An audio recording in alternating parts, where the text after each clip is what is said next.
This is the TV News, the industry's only daily video report, brought to you by American Ingenuity TV. For all of your electronic marketing and creative needs, American Ingenuity TV is simply the solution. Welcome to the TVNews.TV for Wednesday, February 10th, and here are today's top stories. Still giddy about Super Bowl 44's new all-time viewing record, we ask you, quick, do you know the top 10 all-time viewed programs on American TV? Let's take a quick trip down ratings memory lane.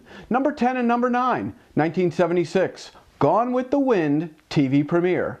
Number 8, 1986, Super Bowl 20 with the Super Bowl Shuffling Bears. Number 7, 1994 Winter Olympics, Nancy Kerrigan versus Wait a minute. Can I start again? I broke a lace. At number 6, 1983, Super Bowl 17, Skins gain revenge over the Dolphins. Number 5, Super Bowl 16, with Joe Montana leading the Niners. Number 4, 1977, The Roots finale. At number 3, hang on, 1980, Dallas, Who Shot JR. Number 2, 1983, MASH series finale. And number 1, just last Sunday, Super Bowl 44. Hey, who won the game? That's the last time you'll hear anything monosyllabic out of me. And this just in from the TVNews.TV International Desk. British broadcaster ITV, producers of the Australian version of I'm a Celebrity, Get Me Out of Here. Well, they've been fined 3,000 Australian dollars after pleading guilty in an Australian court to animal cruelty during the program. It seems a contestant prepared a wilderness stew of risotto and skinned barbecue rat. Good and good for you. Moral of the story? No matter where you work in the world in the TV industry, don't work with rats. Like that's possible. Let's now take a spin through the syndication ratings for the week ending January 31st. For the first time in 10 weeks, Judge Judy was knocked off the top of the Strip Cindy Show hill by none other than the queen of media, Oprah.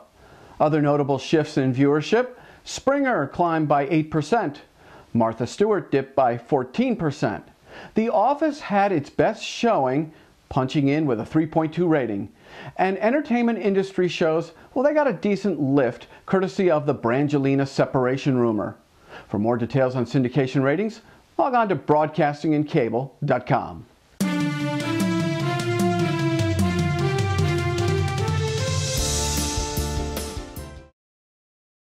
In this week's New Media, New Marketing segment, we lead off with a very interesting statistic. Super Bowl 44, ratings juggernaut, seen the world over.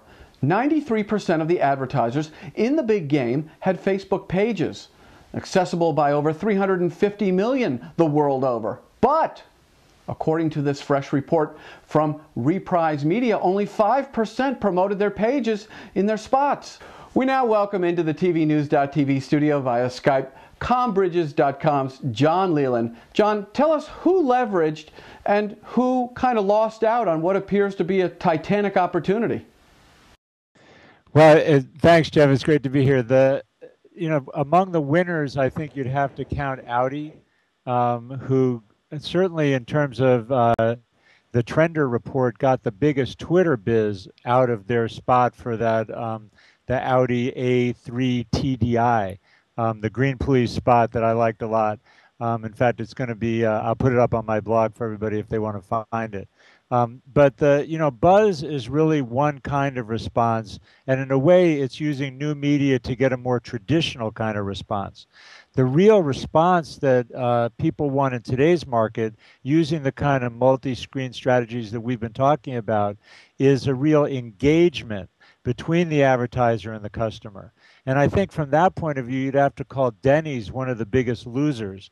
I'm also going to post on my blog Gary Vaynerchuk's rant that he did about Denny's, and I think he's totally right on. He's the author of Crush It. He points out that Denny's they had at least 3 spots promoting this free breakfast. Now, we all know that a free meal is something that people want and are willing to respond to get. But did they do any real lead capture to get those people into their store? No. They have a Facebook page, but they could have easily gotten all kinds of customer data by offering that freebie and tying the millions and millions of dollars that they spent on their Super Bowl spots into a real kind of engagement and relationship building. So I'm going to call Denny's the big loser. Well, thank you, John. Hopefully advertisers, networks, and stations, will get the message about the power of social media. Thanks for joining us today, John. We'll see you next Tuesday. If you want the complete lowdown on John's discussion, read his enriched blog at combridges.com/blog. Plus, if you have any questions for John Leland at Combridges, you can connect with him directly at john@combridges.com. And we thank you, John. Thank you, Jeff. Future events and opportunities brought to you by Dude Walker. Get the best voice, get the best price. Get Dude at dudewalker.com.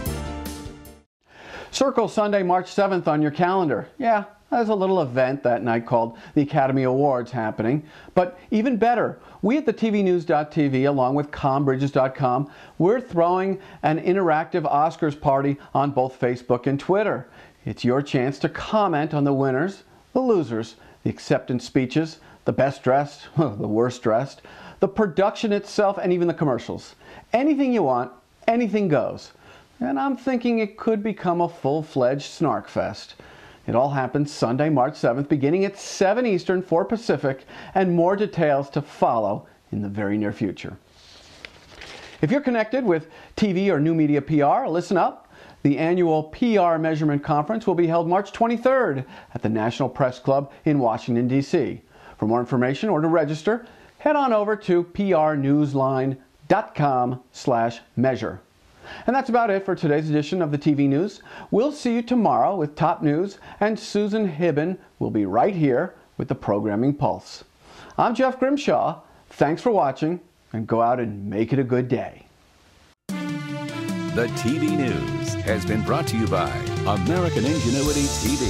For all of your electronic marketing and creative challenges, American Ingenuity TV is simply the solution.